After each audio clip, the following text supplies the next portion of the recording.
Hi, Bryson and Jarrod here from Spicy Boys. Spicy Boys is a podcast where we can sometimes have difficult conversations around sex and disability.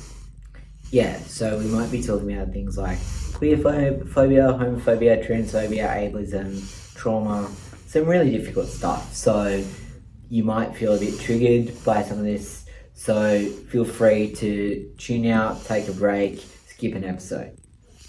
Hello, welcome to the Spicy Boys podcast. This podcast is recorded on stolen Aboriginal land.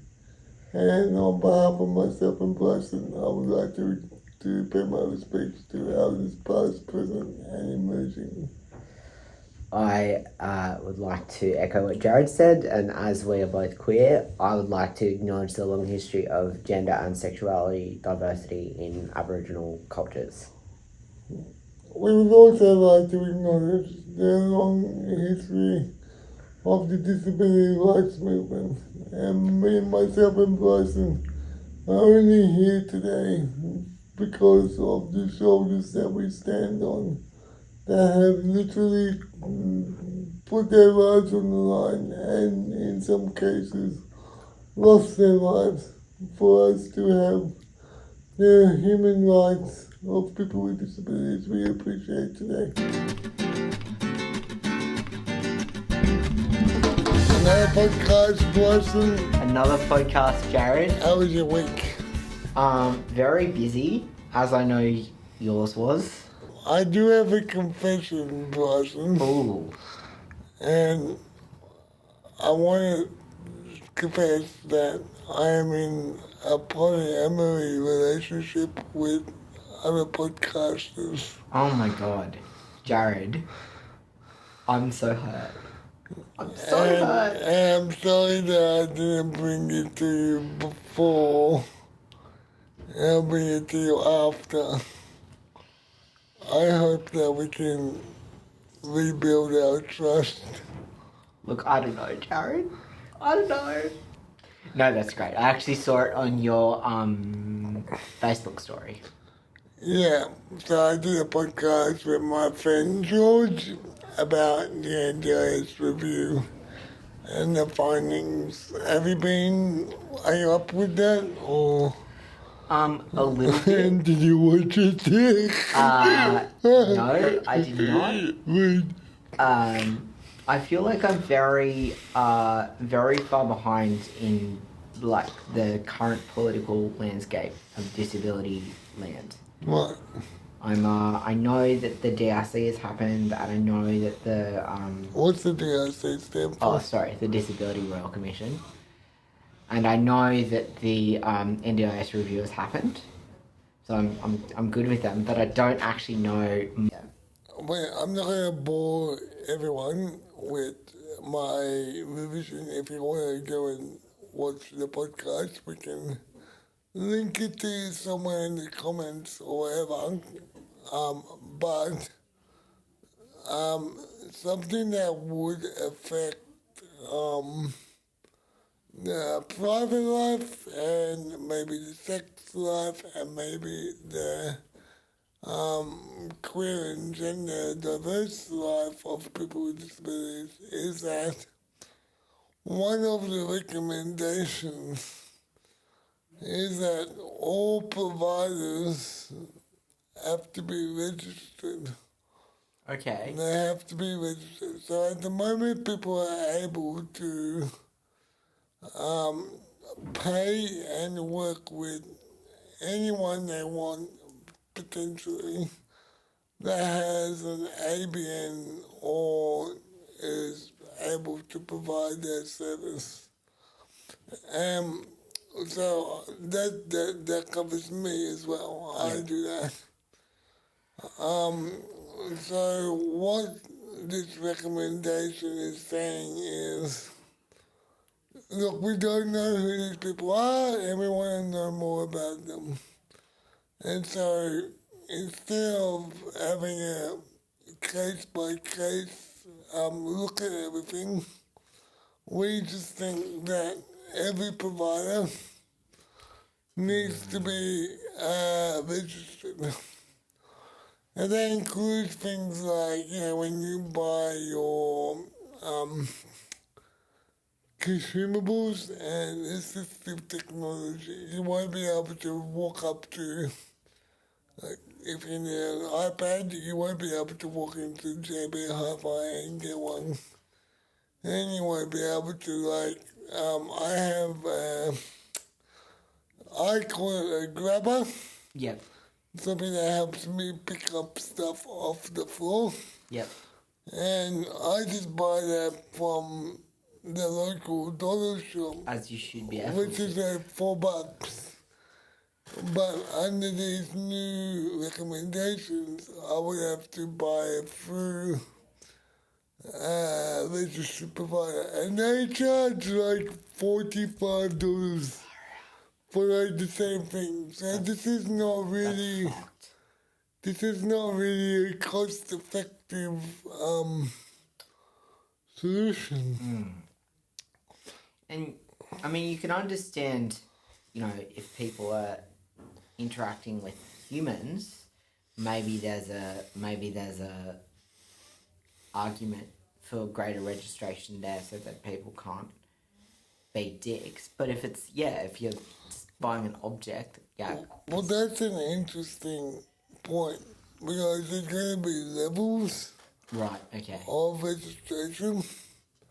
And so the dollar shop would need like the basic level, which they're still not going to do, because why would you? Why would you care if your NDIS registered or not? Yeah. It's more paperwork, it's an extra cost. You don't really know how many people are claiming the products on the NDIS from your shop. Are they thinking of trying to incentivize businesses to be registered in some way? When there's no actual plan as to how or why, or how and when. But coming to your point on, it makes sense for if there were people-to-people contact. So those are the stages. So your dollar shop would be the least amount of work. Yep. But if you receive personal care, your support worker would need full registration. And that's about $4,000. That they have to pay. That the provider, sometimes one person, sometimes a national company. Wow. So my gripe with that is, why is it that you care very little about who is selling me a grabber that, a little bit of registration is whatever. But then, I have all the choice. Well, I have more choice there. But when it comes to people helping me shower, Yeah. get undressed, Yeah.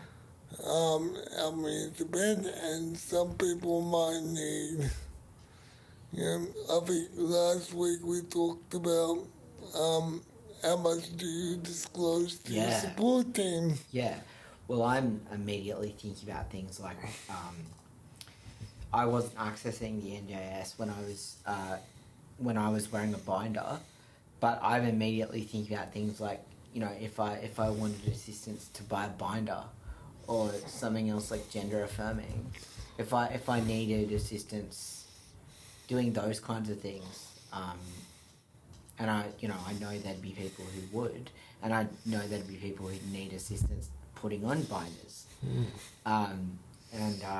If you can't specify that you might need or want a queer or trans support worker or a queer or trans friendly support worker, I mean, I know you can still specify, but they're less likely to be able to, they're more likely to be independent support workers. I know you can buy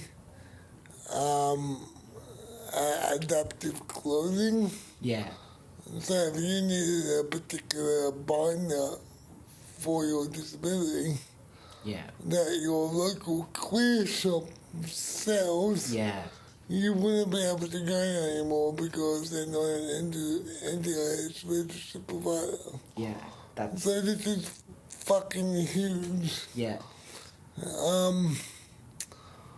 So we're very worried, we're very scared, but the disability community is working closely together, and we're hoping that we can lead some of the ways that we can appease the government, Yeah. but also make sure that people with disabilities don't go without the choice and control that they have. yeah.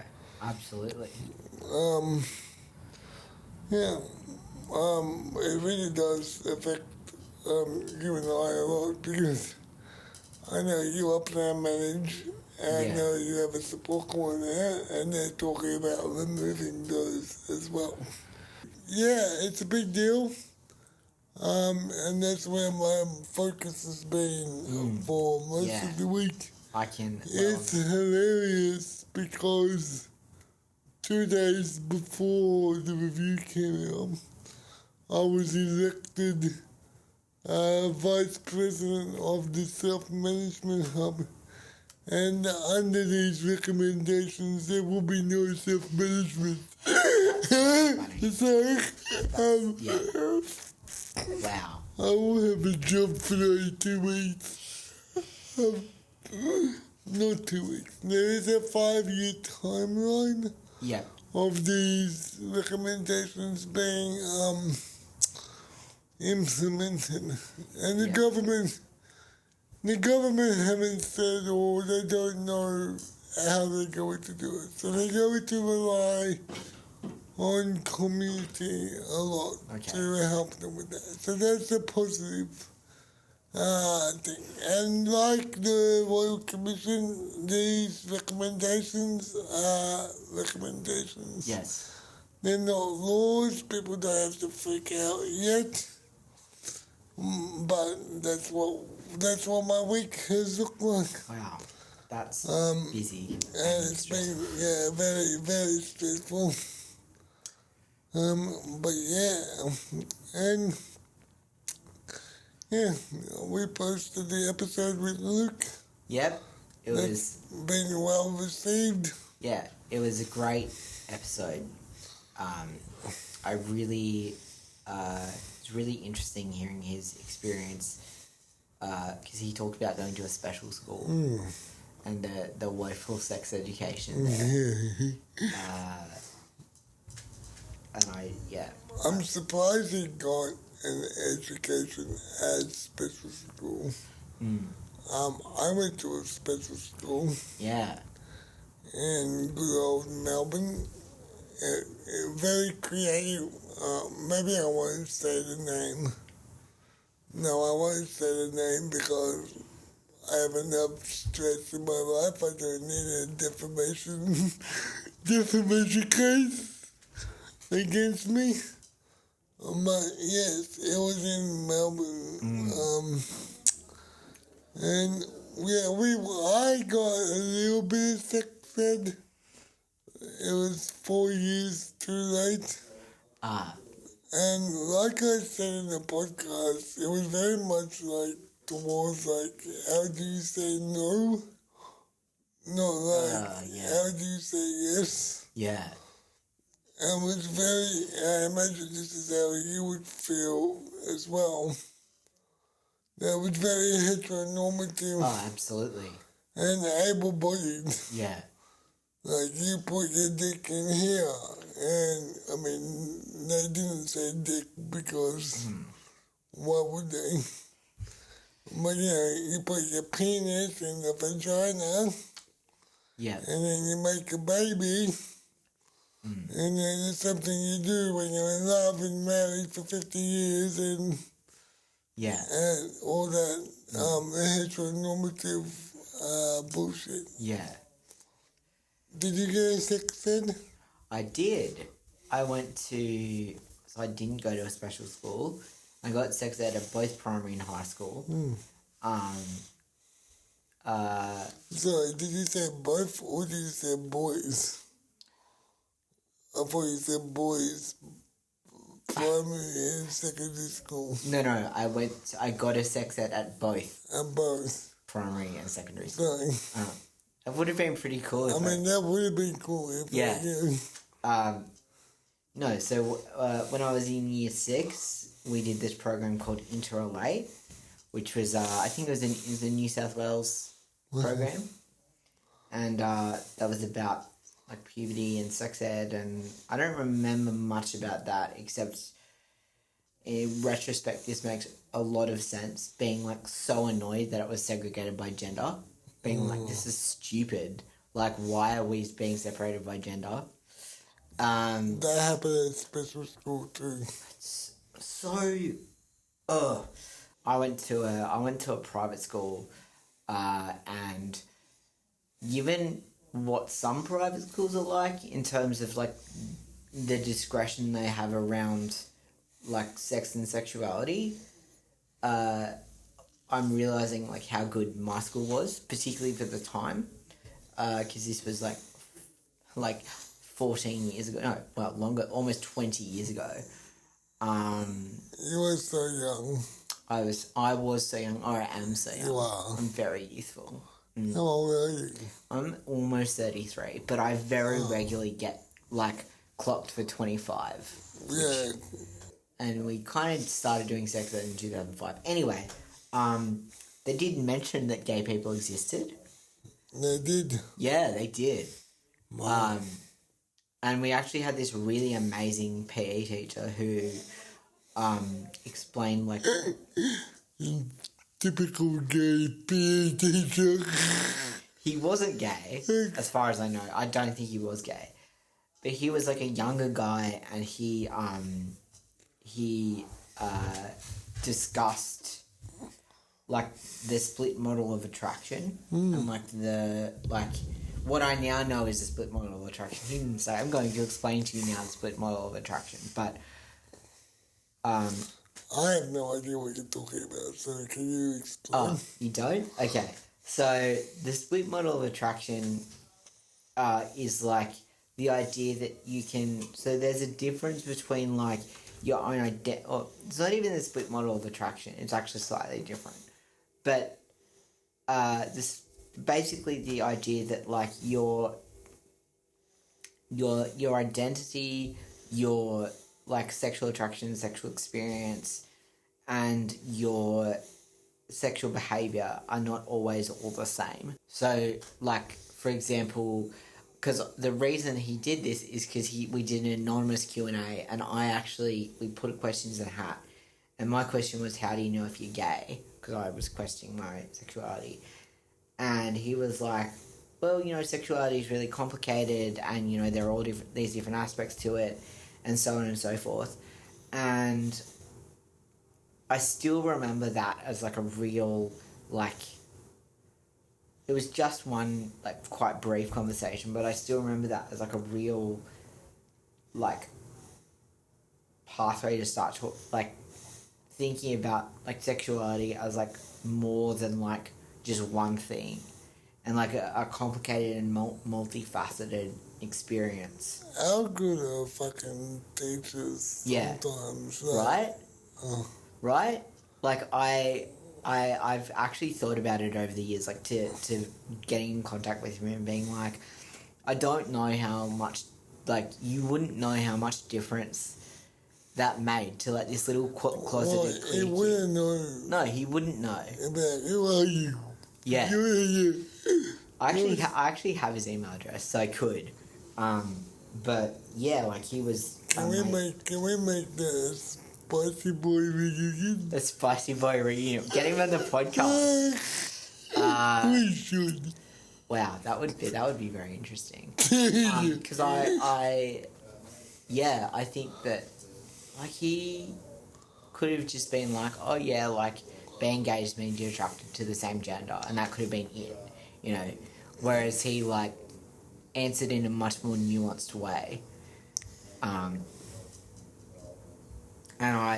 completely without judgment as well, you know, which is obviously so important. Like, and again, this was at a private school, and I know people at public schools who like tried to bring up like queer issues and got responses from teachers being like, well, there are no gay people in this class. It's like, okay, that's a massive assumption. Or like, oh, you're too young to be thinking about that or whatever. It was the word queer didn't exist at my school. No. Like you were gay, and then if people were insulting you, you were a gay bo. Do you remember a gay bo? I don't think we really had gay bo. Maybe it's a big G-A-Y-B-O. Gay bo. Actually, I think potentially. Yeah. Yeah, so we didn't really have words like queer or trans in my experience at school. Yeah. Which made it really you told your happy story. I need to tell you mine. But yeah, we didn't have words like queer. So episode 1, I talked about how I saw my first Dick? dick. Yes, I do remember that very much. And so I told you that there wasn't an emotional attraction. But my I said I was 7. So Actually, you said you were 11. And then you said you were a 9. Yeah, so I'm like, how old were you? Yeah, I saw the penis around 9 to 11. Right. But I remained friends with this person, for almost a decade, all through my high school life. Yeah. As I grew up, I kind of wanted to, like, we were like buddies. Yeah.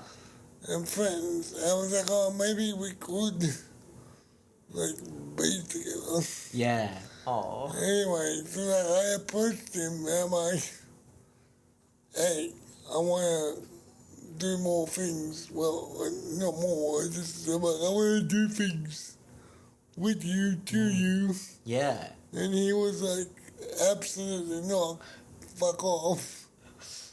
In a very nice way for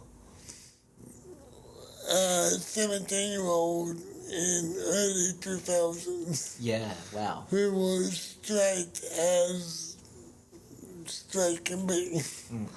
So he didn't like bash me or throw me out of the window or whatever. Like, he was like, okay, but not for me. Yeah, this all came about because we were at his house and I was staying the night and his whole family was out. Okay. And this was back in the day where you would only have one computer in the house.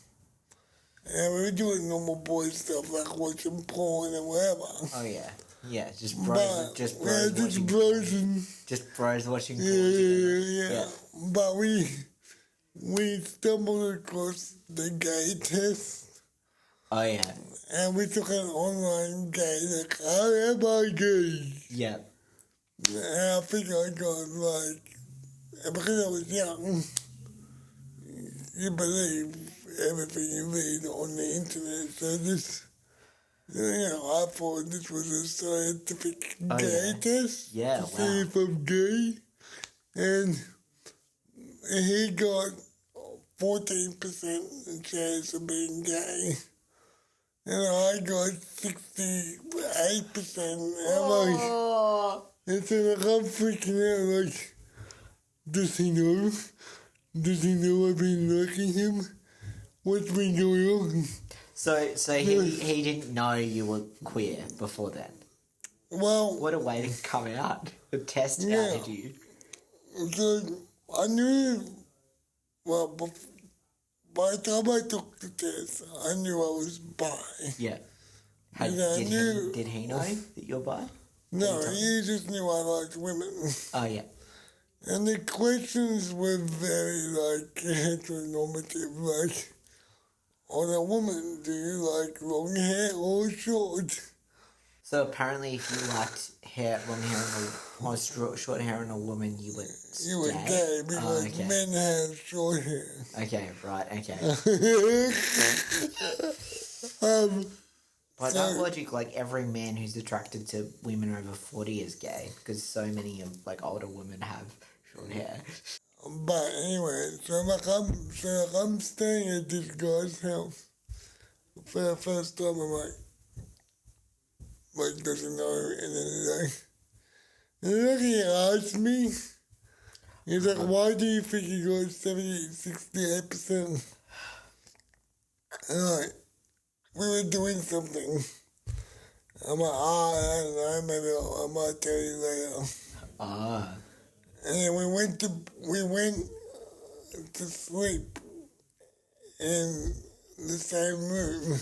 So he was in his bunk bed and I slept on the floor. Mm. And in the middle of the night, I was like, oh yeah, tell me a secret or tell me like that bullshit you used to do when you were a kid. Like, yeah, absolutely. And The darkness revealed it all. I think I like you. Wow. I didn't even say like I like dick or whatever. I said I like you. Wow. So, how old are you at this point? if he was 17, I was 4 years younger. So Wow. That's a massive thing for a 13-year-old to do. Yeah, wow. Anyway, okay. And then he made it very clear that not now and not ever would he ever be keen. But it's like, maybe you should talk to somebody about it. I'm like, that's a good idea. Anyway, I told you about my infatuation with this guy. So a couple of years before, he did, which is a level of fuckery, he did work experience at my special school. Oh, wow. And he met one of my 100 teachers. And he knew of him. So he's like, oh, why don't you talk to this teacher that he knew about? Wow, okay. It was still my homeroom teacher at the time. I'm like, oh, I don't know, maybe. And he's like, what do you want me to write an email to, I won't name him. Yeah. To the teacher to explain the situation. I'm making my way to school. I'm like, fuck, am I gonna get called into like the principal's office? It's okay if it happen. Like, it's gonna be cool about it. It's gonna be shit about it. Anyway, it was like a normal day. Like, the teacher said nothing to me about it at all. And then we were breaking for lunch. I'm like, this is my fucking, and like, it was a typical movie scene where you go to leave the door. It's like, can I talk to you? It's like, hey Dad, come give me your advice on this. And he pulled up some basic computer problem because he knew that I liked computers. Yeah. And I'm like, oh yeah, you just do that. And he's like, oh, while you're here, I received an email. I'm like, oh my god, what's gonna happen now? And I received an email from, he sounds like a really good friend.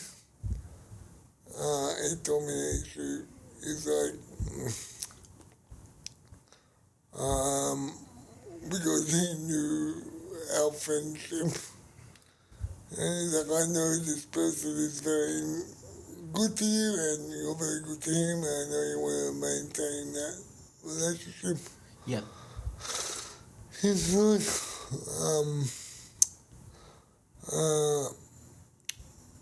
do you want me to say, if I could get you in to say, the school psychologist who I knew of? I'm like, yeah. Anyway, in Victoria, and I assume it's the same for New South Wales, but in Victoria, for somebody under the age of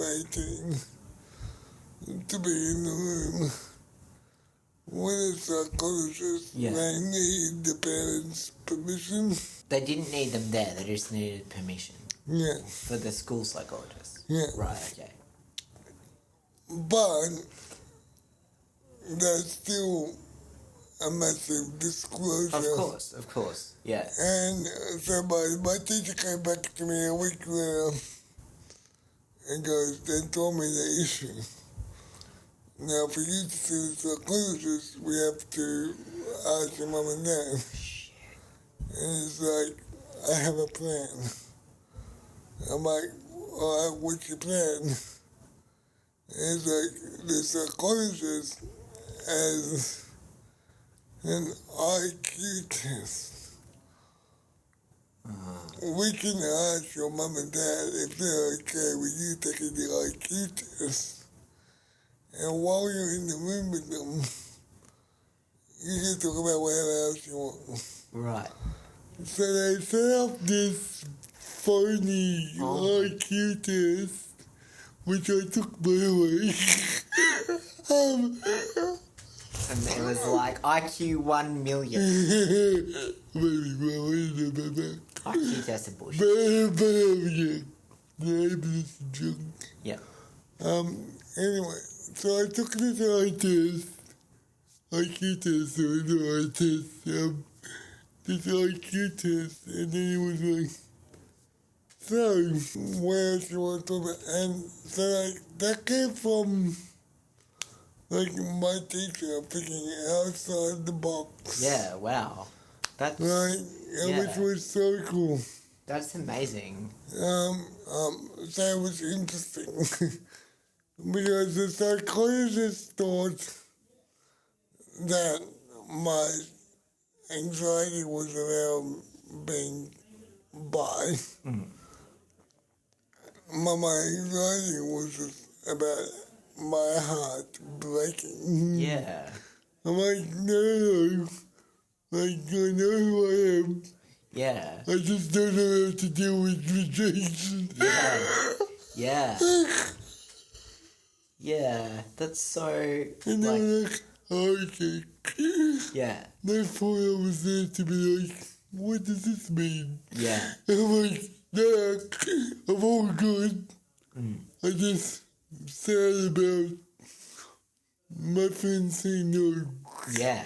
But I think schools, even special schools, can sometimes get it right. Yeah, definitely. Now, don't get me wrong, there's some very big injustices about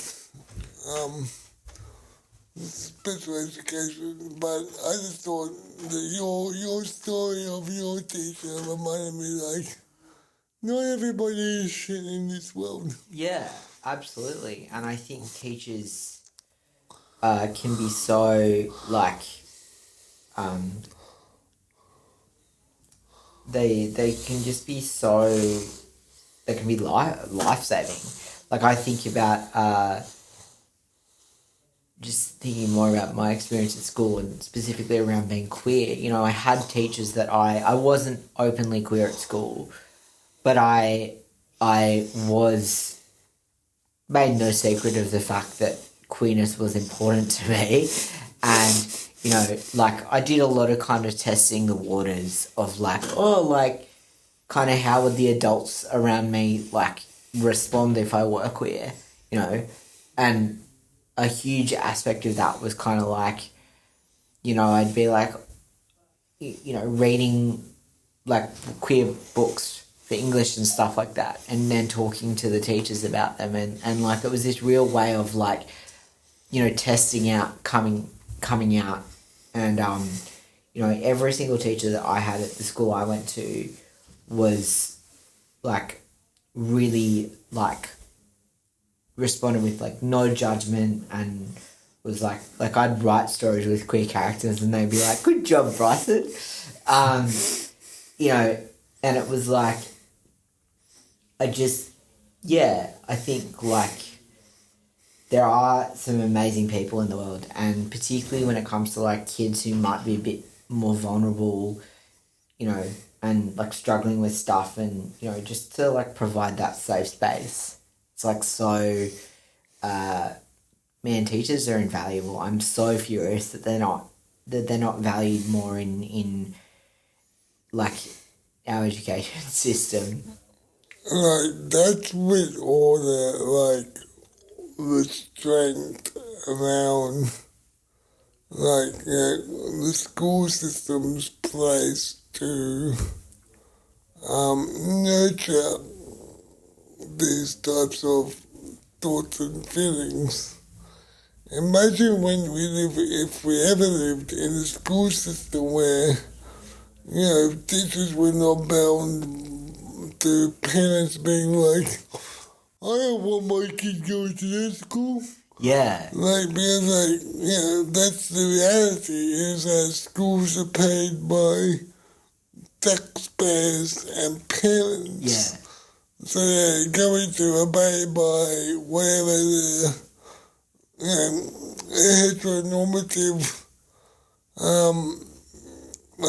standard is. And ableist standard. And ableist and, you know, misogyny and yeah.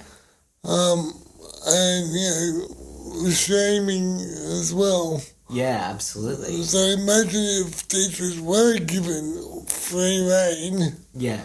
To, you know, embrace critical thinking and open-mindedness and stuff. Teachers would do incredible, like, they do incredible things now, but, like, the potential. Yeah, absolutely. Is huge. Yeah.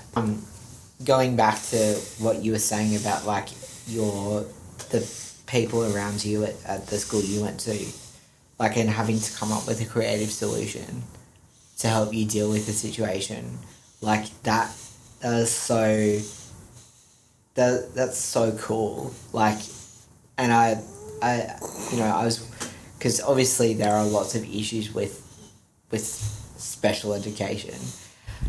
Something I was thinking as you were talking is, I wonder if, like, and obviously I didn't go to a special school, so obviously correct me if I'm wrong, but one of the things that I was wondering as you were talking is, like, is there more scope in like, are the teachers more aware of and better aware of, at times, the kids' home situations, do you think? Like,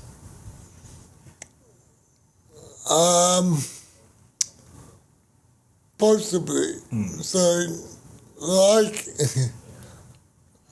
everywhere, like in the NDIS, like in education, like in employment, there are often 2 or 3 classes of disability standard. right, okay. So there's a reason why people say smart white guys in wheelchairs on TV now.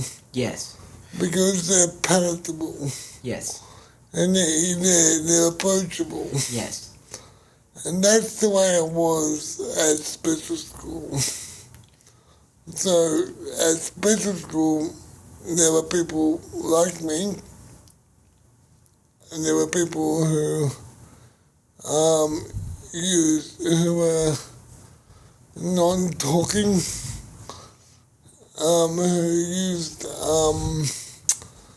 who used alternate communication. So they didn't use verbal communication. Yeah. And there were a few people that communicated through behavior. Yeah. We all communicate through behavior, but behavior is often the only and the last way that people communicate because they're not being heard other ways. Yes. So, sorry, before you continue, can I just ask, so this school was it like people with all different disabilities all at the same school? Majority of them had physical disabilities. Yeah. And most of those people who have physical disabilities had intellectual disabilities. And there were 4 or 5 of us who only had physical disabilities. Yep. And so you make a good point. Thank you for bringing it up because special schools these days are often referred to somewhere for people with intellectual disabilities segregated. Yes. The way they're put to do their education. Yes, that is my experience of special. Yes. Well, my understanding of special schools is that. So the appealing factor, I think you remember episode 1, we were talking about life before the NDIS. Yeah. So the appealing factor to families is that schools were a one-stop shop. Right. Everyone at special school had support workers. Yeah, they were able to take them to the bathroom and whatever. And some people needed help eating lunch or whatever, so support workers were there. Yeah, right. There was the therapy component. So all your therapies were at special schools. So you did your therapy at school? Yeah, physio twice a week. You had swimming, and you even had community access where they would take you. You would go to school on one bus, and then you would go on a smaller bus to the shopping center where you would spend your $12 on lunch. And then you would get back on the bus, go back to school, and the school bus would take you home. So they were really one-stop shops for families. Right. And like the conversation in episode 1, parents are not sold that imagine what your child could be. Yeah. They're sold this is a child. If you are lucky enough to get them into special school, send them there. Wow. So I went to special school from age 5 to 18. Wow. And I remember around that 17, 16 mark, most of my friends were on the older end. I remember their parents coming to the special schools, demanding a meeting with the principal, and parents wailing in tears, saying, please keep my child here Far out. forever. Because this was before the NDIS. This is what we're up against, right? So this is a special school system. Is this... And the cynical view of me goes, well, parents, on the other hand, put their kids on the bus at 7 o'clock in the morning and then someone takes care of them, and they come back at 3 p.m. in the afternoon, and the parents have all that time to do whatever they want, and they're not supporting. Yeah. Like this is what life was like at my special school before the NDIS. Wow. And was this also the case? Was it a similar model in New South Wales as well? I'm not quite sure because my we could probably get a couple of senior members to have a conversation about this. That would be so interesting. But really, I know that Charles went to a mainstream school. Because I do wonder if part of it differs by state. Because I'm very limited in my experience, but I do wonder if part of it is because even when I was growing up, I'm only a couple of years younger than you, I feel like there was more effort to mainstream kids. We did have in Newcastle, that I don't know if it still exists, there was a school called Hunter Orthopaedic School, which was for wheelchair users and other mobility. I know definitely it was for wheelchair users. I can tell you the original name of my special school. It was called the Spastic Society. Oh, great. Well, there's as far as, I don't know if it still exists, but when I was at school, I knew of Hunter Orthopaedic School. It's not quite as bad as that. And then there is also Newcastle Special School, which was very much for with kids with what are considered more significant intellectual disabilities. But I also know a lot of high schools, public high schools, had support units as well. Because we had a support unit at my primary school, and, the kids with, again, what were considered more significant intellectual disabilities, it just seemed like they were funneled into Newcastle Special School. And, I still remember, and it's so interesting how you, even as a kid, you have an instinct for, how it's so wrong. And, obviously you don't kind of overlay that with, the language and the whatever. But it was really interesting, right? Because as I got older, there wasn't a perfect solution, but there were questions being asked, why is Jarrod here? Yeah. Or why aren't there more opportunities for Jarrod? And you would think on the surface, you'd be like, yeah, man, why do you want to break free?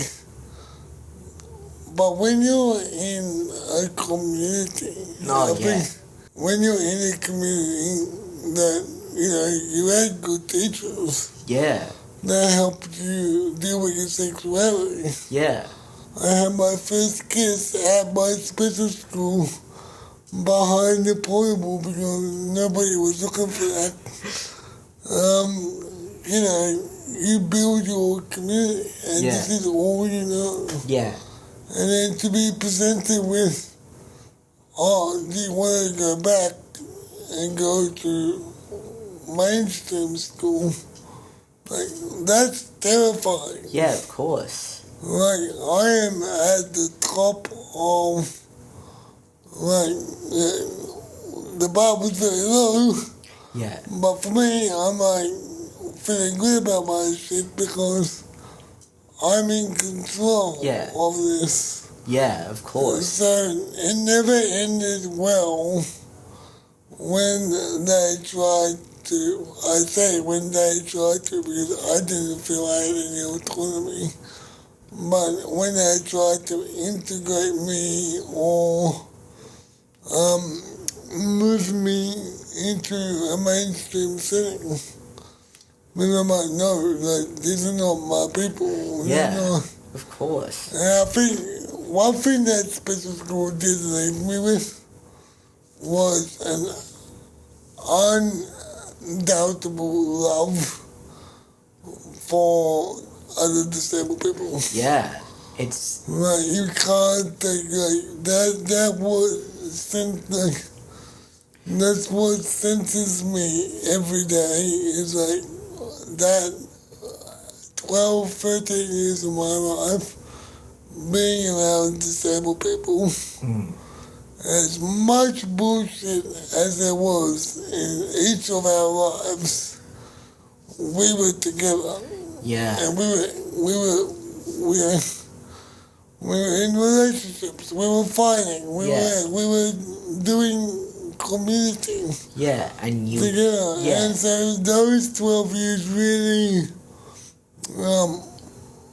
really put my foot on the ground, saying, no, yeah, I will always be around my community. yeah. That's such a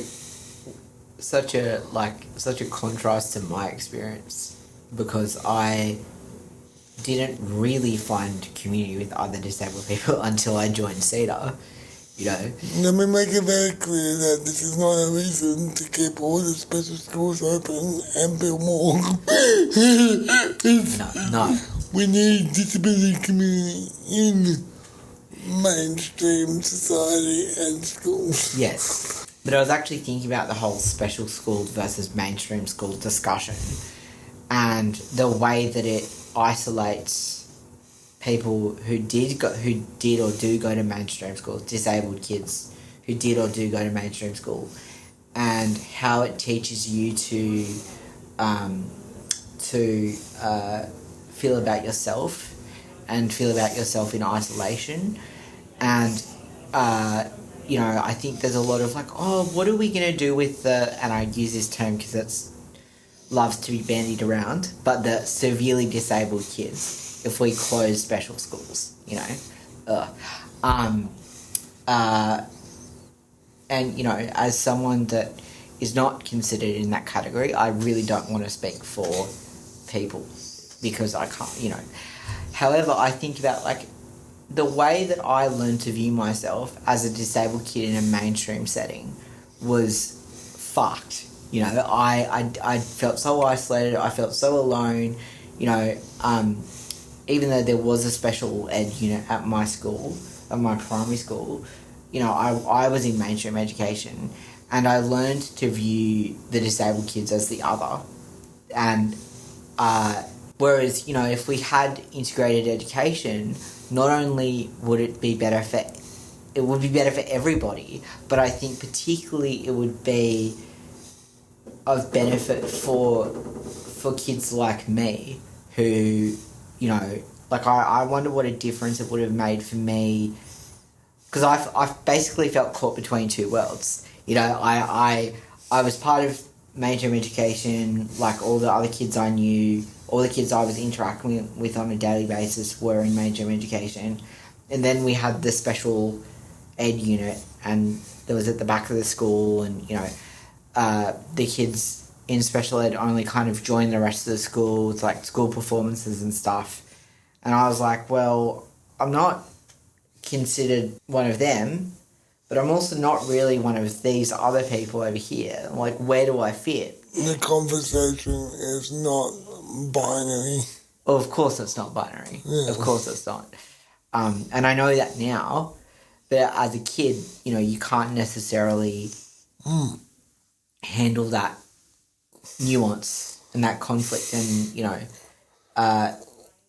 and, you know, I think when we think about, well, obviously it's presented as a very binary conversation. It's like we either have special schools or we don't. We either have, you know, it's like, well, or we have it, sorry, not we either have special schools or we don't. We either have educational segregation or we don't. It's like, that's not how it works. And then it's like, oh, well, yeah, what are we going to do about the severely disabled kids? Bleh. It's like, well, that's problematic in and of itself. But also, like, again, because people love to take what they view as, like, lesser disabled people and be like, well, like, you know, you were fine in a mainstream school. You were fine. Like, but what about these other people? And they try to, like, pull you in and be like, You know, I think that leads to a life of trying to fit in either camp. exactly. Yeah. So, like, you were probably like, I have to try and be as able-bodied as possible. Absolutely. And then over here, I'm like, nah, I'm not ready for mainstream school. Don't send me there. Yeah, right? Because we were told we have to fit Yeah. in one box. And those spicy boys, we don't fit in boxes. Except the ones we like to wear.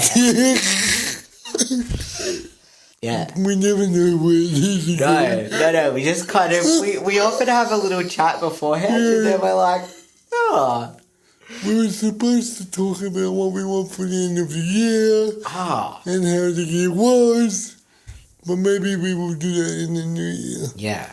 Because this is the last episode for 2023. And we will see you in the new year. Remember, you can find Spicy Boys on Spotify and YouTube at the moment. In the new year, we will work on getting it out to Apple Music as well, I hope, very soon. That would be very cool. Thanks, man, for a good start. A good what, sorry? Start to Spicy Boys. Oh, good start. I was like, where are they? No, Jared. No worries. Also, can I say something? Let us know if there's anything that we've talked about that you want to hear more about. Because, I feel like we often, start conversations and they're really interesting and we don't follow up on them, which is natural because that's conversations. But, so I'm not criticising you or us or me. But, if there are things that we touch on that you're like, oh, I'd like to hear a bit more about that, then please let us know. Because this is, like Jared said, we're still figuring out not just the logistics of what we record, of how we record, but also, the content. Yeah. Yeah, if you're sick of me trauma dumping on you, Yeah. please let me know. On my dad jokes. Yeah. Too much trauma dumping of dad jokes. Yeah. We did it. This time of year is not great for queer or disabled people. So we hope that it's easy for you and you have a good time. Yes. And we will see you in 2024. Bye.